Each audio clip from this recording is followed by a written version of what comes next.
ঐতিহাসিক ৭ই জুন ৬৬-র এই দিনে মনু মিয়া ওয়াজিউল্লাহর রক্তদানের পবিত্র স্মৃতির সঙ্গে ৭৫-এর এই দিনটিও স্মরণীয় হয়ে রইল।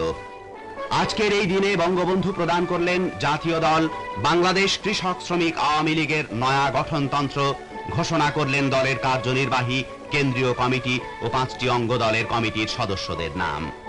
জাতির পিতার প্রতি স্বতঃস্ফূর্ত ভালোবাসা ও তার নীতির প্রতি পূর্ণ সমর্থনের নিদর্শন হিসেবে ফুলের মালা আর তোড়া হাতে এই মিছিলে যোগ দিয়েছেন দেশের আবাল ও বৃদ্ধ বনিতা, যোগ দিয়েছেন ঘরের মা বোনেরা, আপামর জনতা।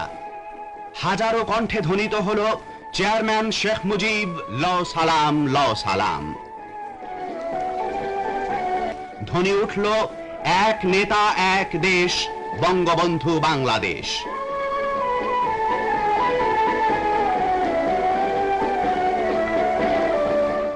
দলীয় চেয়ারম্যান বঙ্গবন্ধু ও সেক্রেটারি জেনারেল এবং দলের অন্যান্য কার্যনির্বাহীদের উপস্থিতিতে জনতার অভিনন্দন আর দ্বিতীয় বিপ্লব সফলের প্রতি দৃপ্ত শপথ গ্রহণের মাধ্যমে আজকের এই দিনে সৃষ্টি হল আর এক অবিস্মরণীয় ইতিহাস।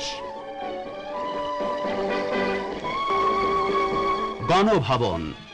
নবগঠিত বিভিন্ন অঙ্গদলের প্রতিনিধিরা বঙ্গবন্ধুকে অভিনন্দন জানাতে এলেন। জাতীয় যুবলীগের জেনারেল সেক্রেটারি জনাব তোফায়েল আহমেদ বঙ্গবন্ধু ও প্রধানমন্ত্রীকে মাল্যভূষিত করলেন। যুব নেতারাও দিলেন ফুলের তোড়া। যুব সম্প্রদায়ের প্রতি তার ভালোবাসা নিদর্শন হিসেবে বঙ্গবন্ধু যুব নেতাদের ফুলের তোড়া প্রদান করলেন।